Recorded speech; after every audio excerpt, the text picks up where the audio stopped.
sedang berbondong-bondong mau masuk Senayan, Abang malah mundur. Sebenarnya ada apa dengan PDIP sehingga bisa jalan?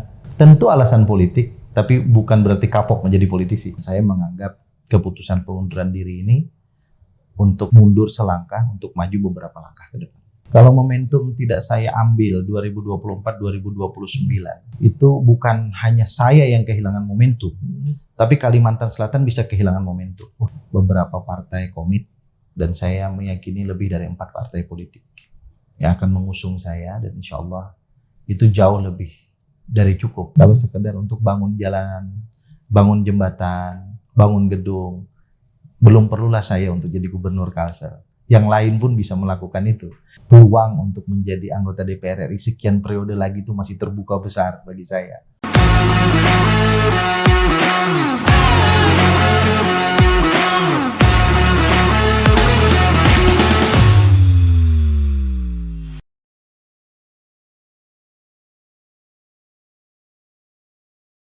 Assalamualaikum warahmatullahi wabarakatuh.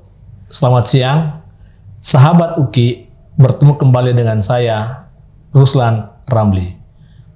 Pada program Speak Show, kanal catatan jurnalis Sukriansyah.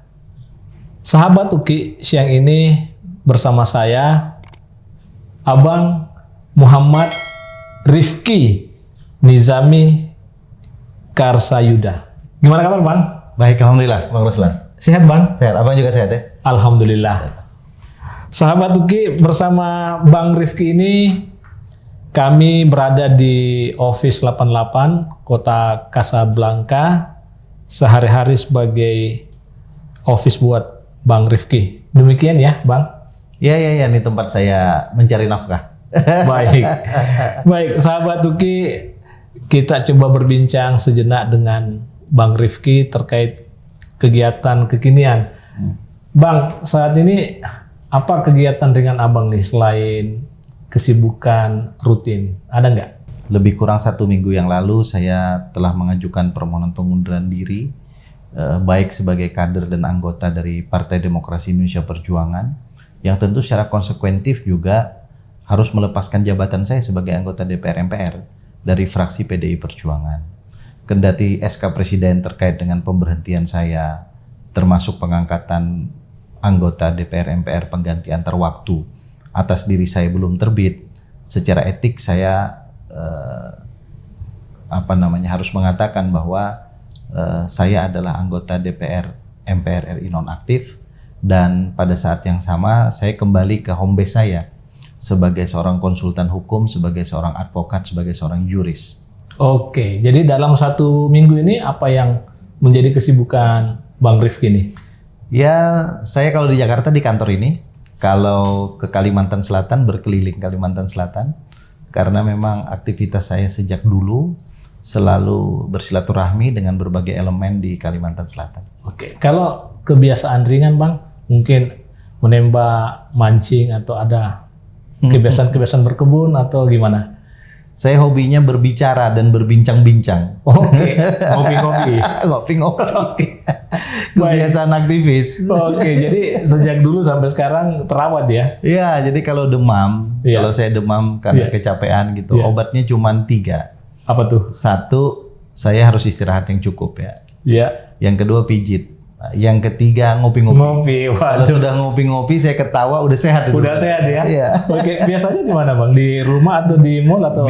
Bisa di rumah. Rumah saya kebetulan teras belakang cukup besar. Iya. Bisa juga di warung-warung kopi di sini di Jakarta sini, dari satu warung kopi ke warung kopi. Saya kurang suka di mall karena orang kampung. Lebih nyantai ya di luar mall ya. Betul, Bang Ruslan. Oke.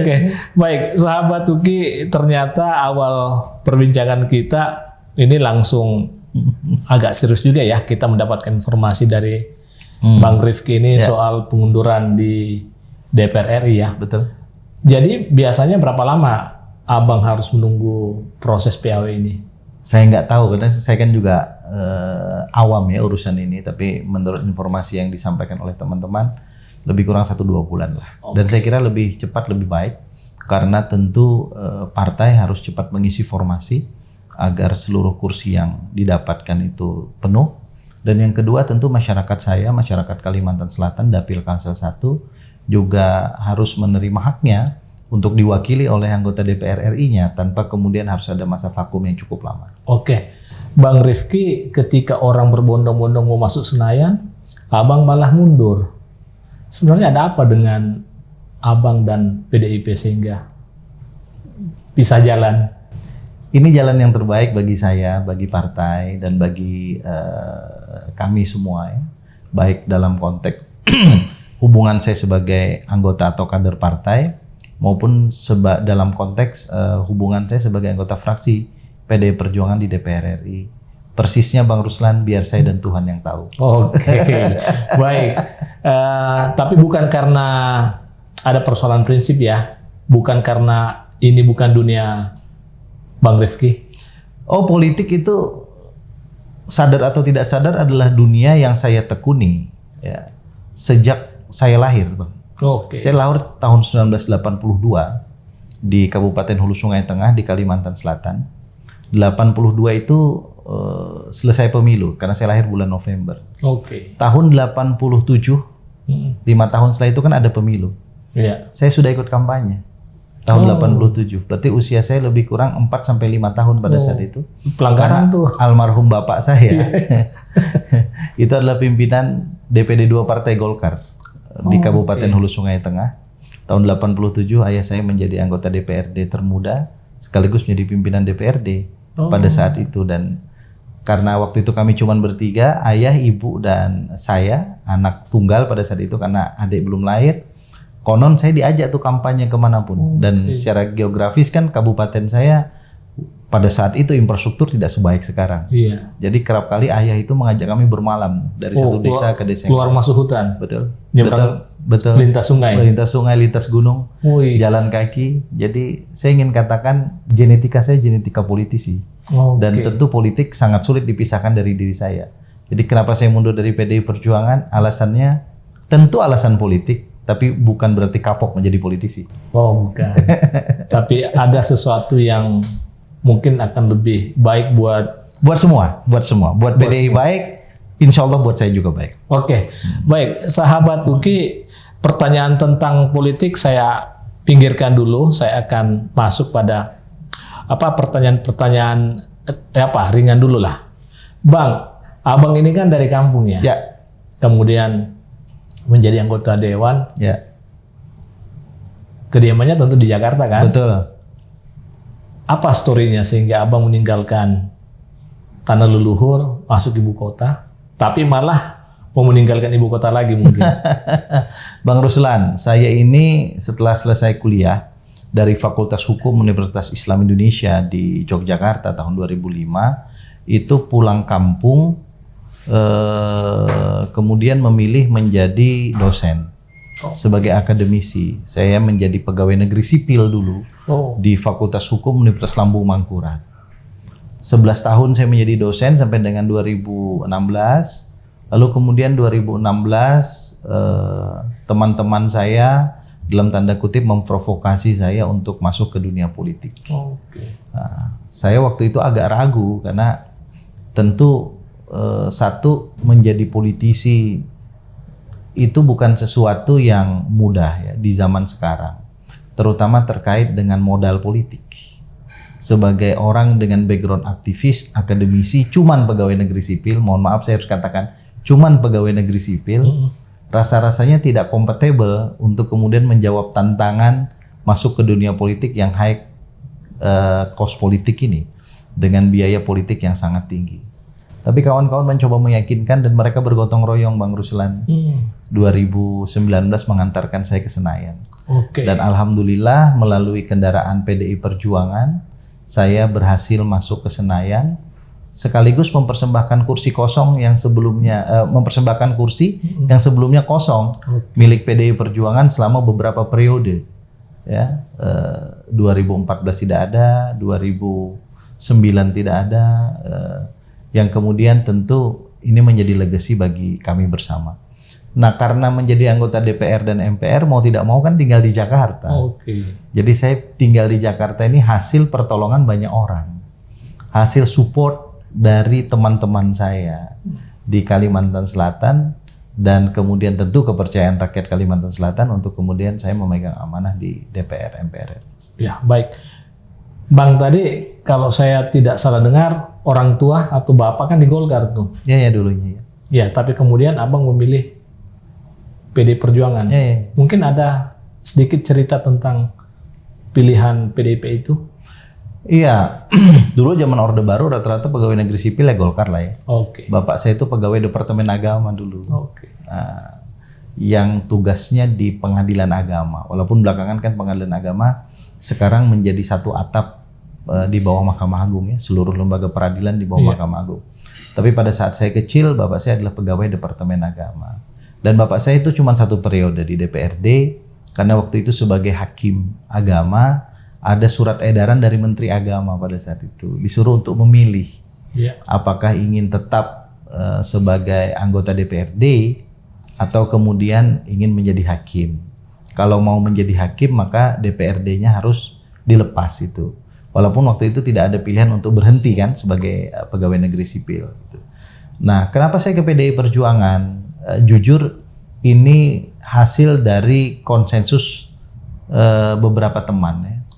Ada satu teman saya di Jakarta ini yang kemudian tentu sangat dekat dengan beberapa petinggi PDI Perjuangan yang kemudian secara jujur saya ingin katakan bahwa PDI Perjuangan pada saat itu meminta tolong kepada teman saya ini.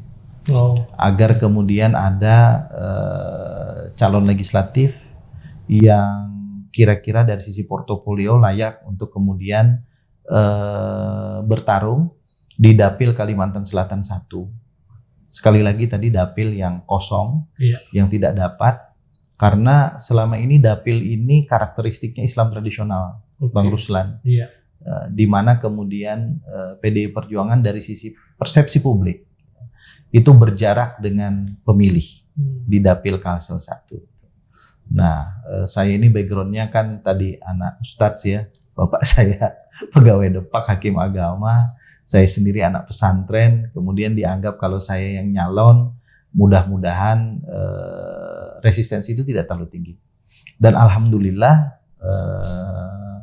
analisis teman-teman itu terjawab ketika saya menjadi calon anggota legislatif dari PDI Perjuangan, dan kami berhasil mempersembahkan satu kursi untuk PDI Perjuangan pada 2019 yang lalu. Oke, jadi pecah telur ya? Pecah telur, Bang. Di Dapil itu? Betul, Bang. Oke, Bang Rifki tadi sudah masuk di dunia akademik ya? Betul. Menjadi dosen udah lebih 10 tahun? Iya, 11 tahun. 11 tahun? Kan sayang juga tuh. Ya. Abang yang punya karir pendidikan yang sangat bagus lah menurut saya. Karena S1 di UI, S2 sempat ke alumni Malaysia, UKM di Kuala Lumpur. Ya, kemudian S3 di Brawijaya. Betul. Dan sekarang lagi sekolah. Baru selesai minggu lalu saya, doktor yang kedua. Waduh, luar biasa. Nah, berarti kan gambaran abang sebagai akademisi kan sangat kuat. Tapi kenapa malah meninggalkan dunia itu dan masuk di politik? Ya, ada satu titik di mana kemudian dunia akademisi itu memberi batasan kepada kita ya, bahwa dunia akademisi itu adalah dunia yang merdeka, kita bebas berpikir, berinteraksi dari tesa antitesa kemudian menghasilkan sintesa. Tapi kemudian pada titik tertentu tentu kita punya keterbatasan untuk menjangkau kebijakan. Dan pada titik itulah menurut saya dunia politik menjadi menarik untuk kemudian memperjuangkan apa yang selama ini kita yakini sebagai sebuah idealisme, sebagai sebuah kebenaran selama kita menjadi seorang akademisi. Satu. Yang kedua, saya kira karakteristik jiwa, spirit sebagai seorang akademisi itu sama sekali tidak terhalang ketika kita menjadi seorang politisi. Bahkan menurut saya itu adalah sebuah kelebihan, bahkan kemewahan yang saya miliki ketika misalnya saya harus berdebat di parlemen, baik dengan sesama anggota parlemen maupun dengan mitra-mitra kerja saya yang notabene adalah para menteri maupun pimpinan lembaga-lembaga negara yang menjadi mitra saya di DPR RI. Dan cara berpikir akademisi yang bicara berbasis data, berbasis fakta dengan analisis regulatif yang cukup kuat itu. Saya merasa kok saya cukup dihormati, baik di antara sesama teman anggota parlemen, para politisi, maupun dengan mitra kerja di eksekutif. Kalau ada pilihan asik mana nih? Jadi dosen anggota dewan? Maunya tetap jadi dosen. Saya sekarang sedang mengejar predikat sebagai profesor dan ingin tetap menjadi politisi. Oke, ngambil dua-duanya ya. Ya. Baik. Bang, akhirnya saya akan melangkah pada what next gitu ya. Bang Rifki kan udah posisi zona nyaman ya sebagai anggota dewan di Senayan, tetapi kemudian memilih mundur. Ya kata saya di awal, ketika orang berebut malah abang meninggalkan. Jadi apa langkah berikutnya setelah mundur dari Senayan ini? Ya, secara terbuka Bang Ruslan, saya membuat video dan jujur keputusan mundur ini bulat itu pada saat saya menjalankan umroh ya. Tanggal 21 sampai tanggal 23 Agustus itu.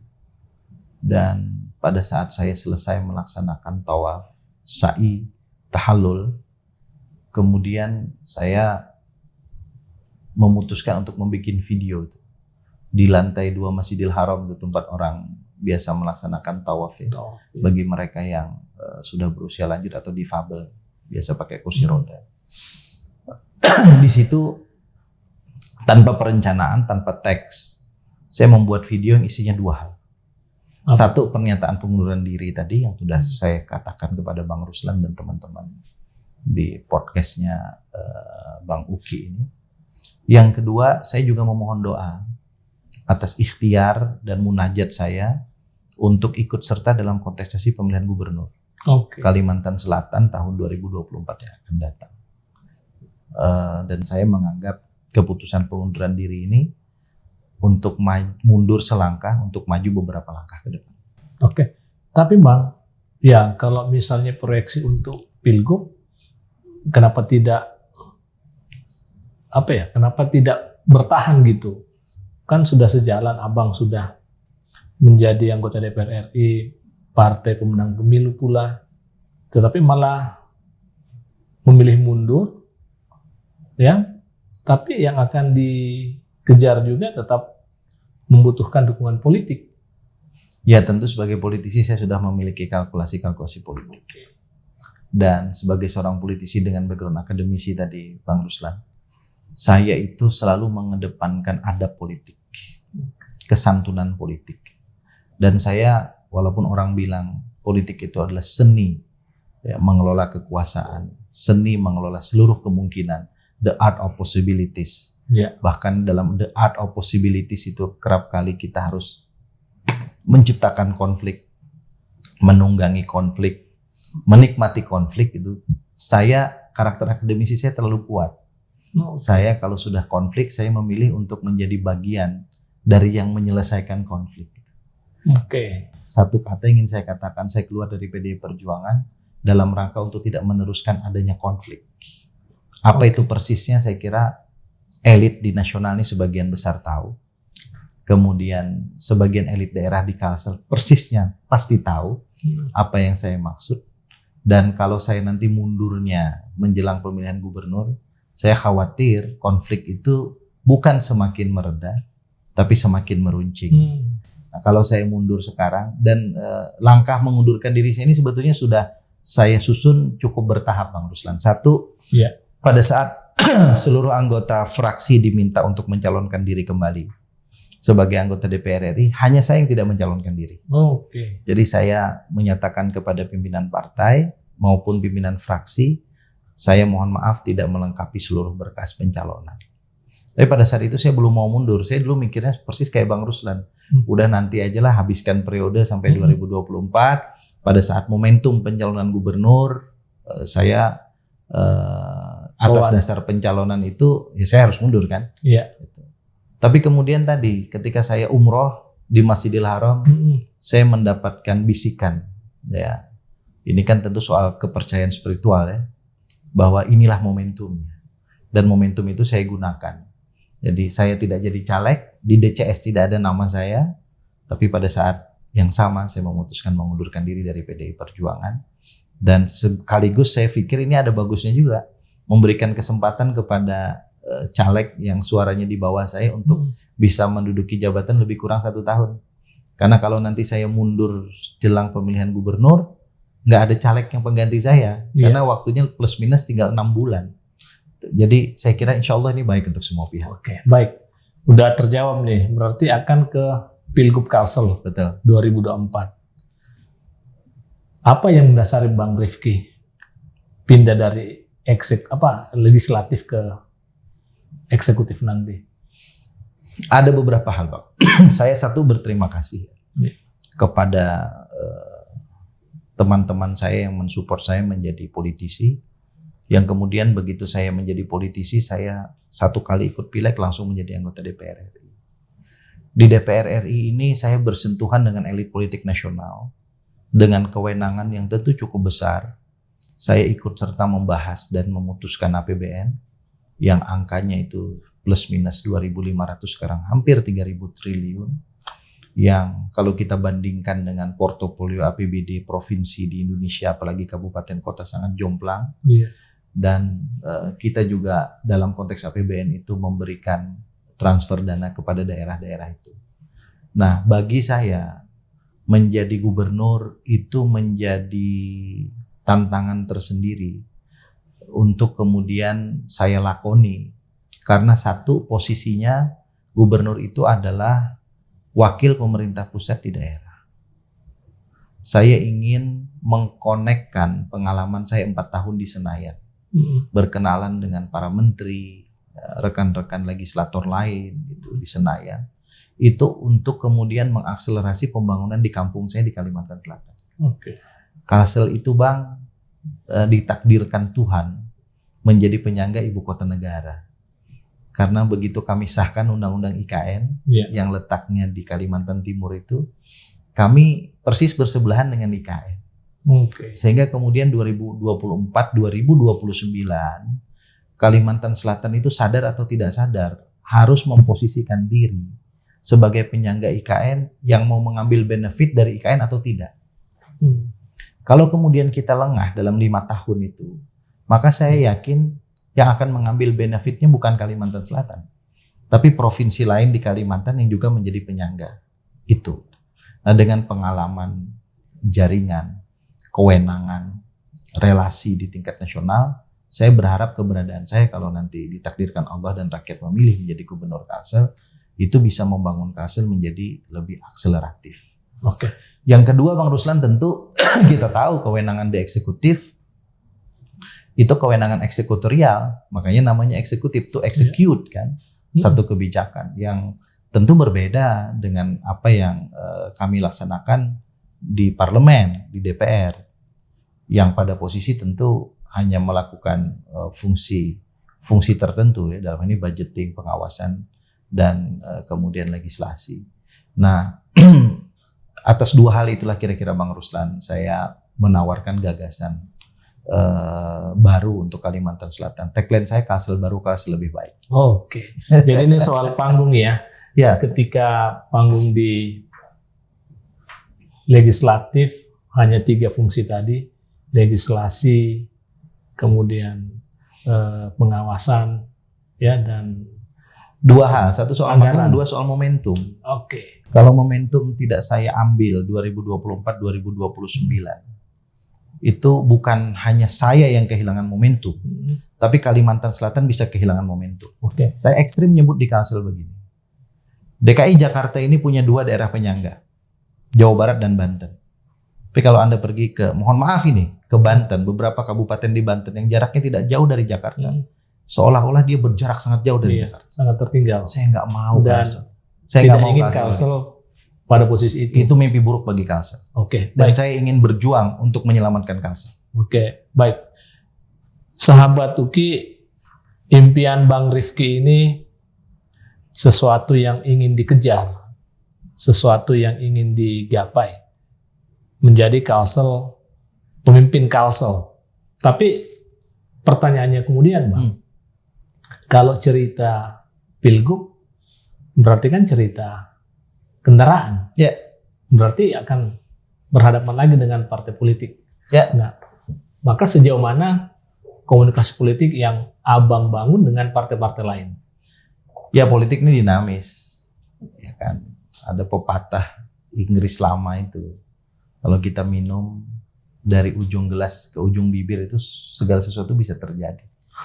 That is politik. Dan tapi kalau Bang Ruslan tanya hari ini kenapa saya sangat percaya diri bilang saya menjadi calon gubernur, tentu saya sudah punya kalkulasi politik. Dan insya Allah Bang, beberapa partai komit dan saya meyakini lebih dari 4 partai politik yang akan mengusung saya, dan insya Allah itu jauh lebih dari cukup untuk memenuhi presentasi minimal pencalonan kami sebagai gubernur Kalimantan Selatan. Ada 4. PDIP pastinya enggak lagi kan? Secara logik tidak, tapi beberapa pimpinan DPP hari-hari ini nelpon saya. Oke. Dia bilang, Adinda, kalau bisa nggak usah menjadi anggota partai politik lain dululah, biar nanti di Pilgub kami tetap bisa mendukung Adinda. Nah, pertanyaan saya berikutnya seperti itu. Berarti apakah akan ganti jaket dari merah ke warna tertentu? Kalau pertanyaannya diajukan hari ini, detik ini, jujur saya sedang istikharah Bang. Oh, lagi isi. Jadi belum ada jawaban. Iya, iya. Tapi sudah ada bayangan ya Bang? Tentu ada bayangan, dan kalau ibarat orang setelah bercerai Bang, walaupun cerainya baik-baik, saya ini kan statusnya duda politik Bang. Apa masih masa idah? Kalau laki-laki katanya nggak ada masa idah. Kalau janda politik itu ada masa idahnya Bang Ruslan. Kalau duda politik ini katanya itulah tantangan paling berat seorang duda katanya.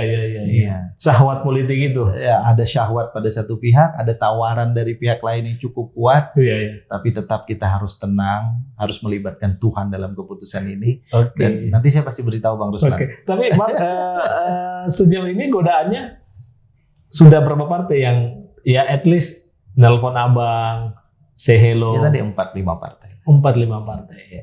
Saya kebetulan di DPR tuh cukup akrab Bang dengan teman-teman petinggi partai-partai politik. Oke, tapi keinginan dari dalam memang akan berpindah partai atau sebetulnya begini, pindah tidaknya partai itu kalau untuk Pilgub tidak terlalu urgent. Menurut pandangan saya ya, karena kawan-kawan juga tahu kok siapa saya, bagaimana komitmen saya dalam konteks bekerja sebagai politisi ya. Tapi kemudian kan ada tawaran juga, masukan termasuk dari tim saya untuk kemudian mempertimbangkan saya masih ikut pemilihan legislatif 2024. Mereka bilang kita tes ombak dulu lah. Cek dulu tim ini, jangan ngomongnya aja dukung. Nanti kalau kita nggak ada tes ombak di legislatif, kita nggak tahu seberapa efektif tim yang sudah ada ini gitu.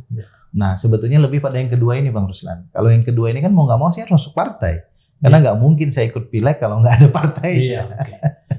Nah kalau boleh disebutkan, Bang, bocorannya barangkali? Bocorannya sejauh ini? Kan sekarang ada 9 partai di parlemen. Dari 9 itu kurangin 1 berarti tinggal 8 kan. Nah, dari 8 itu kurangin 3 jadi tinggal 5. Dan yang 5 itu apakah punya parlemen threshold? Oh iya, yang 9 itu semua masuk kan? Ya, ini seluruh partai di parlemen ini. Partai Senayan? Ya, partai Senayan semua ini. Oke. Yang nawarin saya partai Senayan. Oh, kalau yang belum ke Senayan jauh lebih banyak. Dari sisi ideologi gimana Bang? Sisi ideologi lebih condong kemana? Kanan, tengah, kiri, semua oke lah. Jadi bukan sebuah persoalan. Saya berasal dari ideologi kanan Bang. Saya berasal dari ideologi kanan. Saya keluarga pondok ya. Saya keluarga pondok pesantren. Walaupun selama ini saya tidak terlalu tertarik untuk kemudian menggunakan sloganisme kanan dalam politik saya. Oke, berarti lebih berbasis pada kalau bukan PKS, PAN, P3. Ya, abang sebutkan tuh boleh. Baik, Bang Rifki, komunikasi politik sudah terbangun ya, dan tinggal melanjutkan perbincangan-perbincangan lainnya. Betul. Tapi kan persoalan lainnya selain partai tadi, kan akan terkait dengan beberapa variabel penting ya. Biaya misalnya. Bang, Gimana tuh? saya percaya Bang bahwa prinsip dasar kekuasaan itu kan milik Tuhan. Qulillahumma malikal mulk tu'til mulka man tasya wa tanzi'u mulka mimman tasya wa tu'izzu man tasya wa tuzillu man tasya bi yadikal khair innaka ala kulli syai'in qadir. Al-Qur'an bilang begitu. Katakanlah bahwa kekuasaan itu adalah miliknya Allah yang memiliki kerajaan di langit dan di bumi. Dia yang kemudian bisa menjadikan kamu berkuasa, dia pula yang kemudian bisa melucuti kekuasaan kamu. Dia yang bisa membuat kamu mulia, dia yang bisa membuat kamu hina. Karena itu secara tauhid, Bang, prinsip dasar keyakinan beragama saya meletakkan seluruh proses politik ini itu atas prerogatif Tuhan. Dan karena itu tugas saya hanya bekerja keras, memasang niat yang tulus, lurus, benar, dan saya yakin Tuhan akan mempekerjakan makhluk-makhluknya untuk membantu saya sebagai salah seorang makhluknya juga. Dan itu saya buktikan di 2019. Mantan pegawai negeri sipil ini bisa masuk Senayan. Oke, baik. Kos tadi siap ya? Partai Siap. siap. So far, apa abang sudah sosialisasi? Sudah. Alat Saya peraga gimana?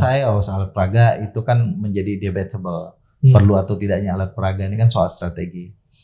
Tapi satu-satunya orang yang secara deklaratif sejak tahun lalu menyampaikan diri ingin menjadi gubernur Kalsel itu saya. Oke. Kalau yang lain malu-malu. Ya, abang secara gentle udah declare ya? Saya udah declare. Dan kalau abang telusuri pemberitaan soal Pilgub Kalsel dengan kemudian menyebut keyword nama saya, abang tidak akan kesulitan kemudian tracking jejak keseriusan saya untuk maju dalam pemilihan gubernur Kalsel 2024. Oke. Dan pilihan di Kalsel itu 01, 02? Saya hanya mau 01. 01. Ya. Harga mati Bang. Ya, kalau 02 saya akan mengurungkan niat untuk maju dalam pemilihan gubernur. Oke. Nah, sebenarnya tadi kita bicara soal Kalsel dan IKN ya. Ya. Posisi Kalsel sebagai penyangga ibarat Jakarta. Ya. Tidak ingin Kalsel seperti Banten yang ada daerah-daerah tertentu tertinggal. Betul. Pusat ibu kota jarak dekat tapi malah Tidak mendapatkan impact apapun. Nah, maka ke depan apa program yang paling realistis buat masyarakat Kalsel yang coba abang tawarkan? Masyarakat Kalsel hari ini itu berdasarkan data BPS itu hidup dari dua sektor. Satu tentu pertanian sebagai satu sektor yang secara tradisional telah dilakoni oleh masyarakat kami. Iya. Yang kedua sektor pertambangan atau energi yang juga dilakoni oleh para pebisnis yang sebagian besar juga orang lokal kan di Kalimantan Selatan. Dari sisi pertanian Bang Ruslan, saya ingin meng-create nanti kebutuhan-kebutuhan pangan IKN yang selama ini itu disupport dari Sulawesi atau dari Jawa, itu sebagian juga bisa disupport dari Kalimantan Selatan. Karena itu misalnya saya berambisi untuk menggandeng investor di bidang peternakan misalnya sapi, ayam gitu untuk kemudian bersama-sama masyarakat saya kita menghadirkan farm yang modern, yang baik, yang kemudian bisa mensupport kebutuhan IKN. IKN ini kan dalam 5 tahun ke depan plus minus akan ada 1,5 sampai 2 juta manusia yang akan bertambah di IKN, dan itu jumlah yang tidak kecil untuk ukuran Kalimantan. Yang kedua, dari sisi industri ya, saya ingin keberadaan sektor tambang dalam hal ini batu bara itu korelatif dengan keinginan kita mempersiapkan kawasan industri strategis nasional. Saya punya teman namanya Haji Andi Samsudin Arsyad, orang menyebutnya Haji Isam. Pak Haji Isam ini secara personal melalui perusahaannya itu kan punya komitmen sangat besar sekarang untuk mengembangkan Kalimantan Selatan. Ambil contoh, beliau menyiapkan sekian ribu hektar lahan untuk kemudian menjadi bagian dari kawasan industri strategis. Tapi kalau kemudian ribuan hektar lahan Pak Haji ini tidak kemudian di-govern bersama-sama dengan pemerintah. Dalam hal ini adalah pemerintah provinsi, termasuk kita mempromot ini kepada dunia luar. Dengan terlebih dahulu kita lengkapi beberapa fasilitas. Satu, listriknya harus berlimpah. Dan itu memungkinkan karena kita punya batu bara yang banyak. Kita tinggal dirikan PLTU. Yang kedua, air kita nggak kekurangan. Dan yang ketiga ini paling penting. Saya di Kalimantan Selatan punya sumber gas alam, Bang Ruslan. Yang tidak semua daerah punya. Ya. Dan sekarang kawasan-kawasan industri strategis nasional itu kekurangan gas alam. Ambil contoh misalnya Cikampek. Cikampek itu kan ada beberapa industri strategis nasional termasuk pupuk di dalamnya. Pupuk Kujang di situ. Yang kemudian dia tidak bisa kemudian memproduksi dengan baik karena gas alamnya itu harus datangkan dari luar. Nah, kalau kemudian 3 fasilitas ini saya lengkapi di tanah yang sudah disiapkan oleh Pak Haji Isam sebagai pengusaha pribumi di tempat saya, ini kan sinergitas ini kemudian menurut saya itu bisa menjawab kebutuhan industri strategis nasional Indonesia masa depan. Terlebih kemudian kawasan industri strategis nasional ini sekarang sudah ada dilengkapi oleh pelabuhan umum terbesar di Kalimantan yang dibangun oleh John Lynn, oleh perusahaannya Pak Haji, dan itu letaknya persis di alur laut Kepulauan Indonesia 2 di Selat Makassar. Kita tahu Alki 2 ini sementara ini kalah menarik dengan Alki 1, Selat Malaka. Yeah. Selat Malaka itu sudah menghidupi Batam, menghidupi Singapura. Tapi Alki 2 itu belum mampu kemudian menjadikan Makassar, Kalimantan Timur, Kalimantan Selatan itu seramai kemudian Alki 1. Bagi saya dengan adanya IKN persis di sebelah Kalsel, maka paling tidak 3 segitiga emas ini harus hidup ke depan. Makassar sudah membangun Port Makassar, saya akan membangun sentra industri strategis nasional di tempat saya, dan Kalimantan Timur tentu akan kita letakkan sebagai denyut nadi Indonesia masa depan karena ada IKN di situ, dan Alki 2 harus hidup di situ. Nah, ini yang menurut saya adalah cita-cita besar saya untuk Kalimantan Selatan. Mohon maaf Bang Ruslan, kalau sekedar untuk bangun jalanan, bangun jembatan, bangun gedung, belum perlulah saya untuk jadi gubernur Kalsel. Yang lain pun bisa melakukan itu. Tapi untuk kemudian menegosiasi ini pada level yang lebih tinggi, pada level nasional dan internasional, saya merasa ini tantangan yang harus saya jawab bagi generasi saya, generasi-generasi muda ini, untuk memastikan provinsi yang tempat kami lahir besar dan mungkin nanti kami akan meninggal di sana, itu bisa akseleratif dengan tempat lain di Indonesia. Oke, saya kira ini visi yang sangat jauh ke depan ya. Tidak hanya menghadirkan kemajuan bagi Kalimantan Selatan, tapi Alki 2 tadi yang implikasinya juga dirasakan oleh provinsi lain di Selat Makassar itu. Nah, sebenarnya Bang Rifki, kalau kita cerita politik lokal, seperti apa geopolitik di Kalimantan Selatan? Kalimantan Selatan itu secara umum ya, dari sisi etnis itu ada 3 etnis besar Bang yang hidup di situ. Tentu yang pertama adalah etnis Banjar. Saya ini orang Banjar asli. Oke, Banjar. Itu 65% lah sekarang orang Banjar ya. Yang kedua Jawa dan Bugis. Kenapa Jawa dan Jawa ya di mana-mana pasti banyak ya, rata-rata trans kan Bang. Yeah. Kenapa Bugis? Karena beberapa kabupaten di tempat saya itu tinggal nyebrang. Udah nyampe ke Sulawesi Selatan situ, ya kan, terutama Kabupaten Kota Baru dan Tanah Bumbu. Bahkan di Tanah Bumbu itu ada kerajaan tua namanya Kerajaan Pagatan. Orang Bugis nyebutnya Pagatang. Itu kerajaan yang dulu bersamaan dengan Kerajaan Banjar diberikan oleh Raja Banjar kepada para pendatang dari Sulawesi Selatan untuk bikin kerajaan sendiri. Kerajaan kecil lah di situ. Itu. Dan itu sekarang mereka sudah 10 keturunan, ada yang 8, 9 turun-temurun. Dengan bahasa yang masih menggunakan bahasa asli, bahasa Bugis ya. Nah, itu dari sisi etnis, Bang. Dari sisi apa lagi ya? Dari sisi geografis. Kami biasa membagi Kalsel ini pada 3 sub geografis. Satu, tadi tempat teman-teman Bugis tadi kami sebut sebagai Banjar Pesisir. Tetap kami sebut Banjar tapi Banjar Pesisir. Kenapa? Dekat karena pantai. Iya, karena kalau mereka ngomong sesama orang Bugis pakai bahasa Bugis, tapi kalau ketemu kami dia ngomong bahasa Banjar dengan logat Bugis. Iya. Jadi kalau ditanya orang, kadang ngomongnya orang mana, orang Banjar katanya, tapi logatnya logat Bugis. Kalau saya namanya Banjar Pahuluan, Bang. Dalam. Iya, di hulu ya, di hulu. hulunya sungai. Makanya kabupaten itu namanya Hulu Sungai Tengah, Hulu Sungai Selatan, Hulu Sungai Utara. Saya di hulu ya. Ini hutan lah ya. Tempat hutan, tempat di mana etnis asli ya. Dayak, Banjar itu berasal. Kemudian ada Banjar Kuala namanya. Banjar Kuala ini dicirikan di kota sekarang di Banjarmasin, dan itu rata-rata areanya gambut. Jadi ini hulu turun ke bawah, di sini kualanya, di sini laut gitu. Nah, yang di sebelah sini pesisir.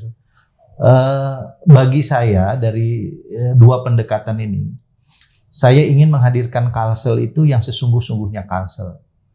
Ya, saya jujur kurang nyaman Bang ketika beberapa periode pemilihan gubernur ya, itu isu etnis selalu diangkat. Yang menang pasti orang Banjar. Jadi misalnya ada isu terkait dengan ini yang asli, ini bukan. Iya, putra daerah. Bagi saya semua putra daerah. Yang Bugis juga udah lahir di situ, besar di situ. Dia kalau kita tanya di mana keluargamu di Sulawesi Selatan, dia asal nyebut aja. Iya, dia bilang kadang di Baru, kadang di Bone, kadang di mana, dia juga nggak tahu gitu. Artinya cuma mendengar informasi dari apa ya, dari leluhur mereka. Nah, saya berharap pasangan saya ke depan itu, kalau saya dari asli Banjar, mungkin yang lain nanti dari Banjar pesisir. Oke, jadi udah ada apa ya, perencanaan ya, atau dari Banjar Kuala lah. Gitu. Oke. Ya. Tapi abang ini kan tentu bukan hanya abang yang akan percaya diri. Pasti. Tapi juga ada kompetitor ya. Pasti. Nah, termasuk petahana sekarang gimana Bang? Petahana sudah 2 periode dan saya jadi ketua tim beliau kemarin. Oke. Ya. Saya sedang merayu beliau untuk jadi ketua tim saya nanti. Oh. Gantian. Betul. Baik, itu soal politiknya. Nah, saya akan kembali ke profesi Bang Rifki nih. Kan tadi juga sebagai apa ya, advokat ya. Iya. Nah, gimana tuh? Gimana apanya? Oh, selama saya jadi politisi juga udah saya tinggalin, Bang. Jadi kantor ini hidup dari kegiatan profesional ya. Di sini ada beberapa lawyer yang bekerja di sini, dan saya sebetulnya sebagai owner saja dari kantor ini. Ya. Dari sisi pikiran, dari sisi pengetahuan saya masih bisa salurkan, tapi dari sisi praktek kan saya nggak bisa ikut gitu. Jadi advokat saya ini advokat gantung. Oke. Dan saya 1 dari 6 orang yang dipercaya oleh Dewan Pimpinan Nasional Persatuan Advokat Indonesia, Perhimpunan Advokat Indonesia Peradi, sebagai dewan pakar mereka. Jadi saya tidak bisa juga meninggalkan profesi ini. Ini profesi tempat di mana saya menyalurkan pengetahuan dan keahlian saya, walaupun secara legalitas saya tidak bisa berpraktek sebagai pejabat negara 4 tahun terakhir. Oke. Terakhir Bang, ya. Dukungan keluarga gimana? Kalau keluarga nggak dukung, saya nggak berani mengambil keputusan-keputusan yang kata orang itu anti mainstream.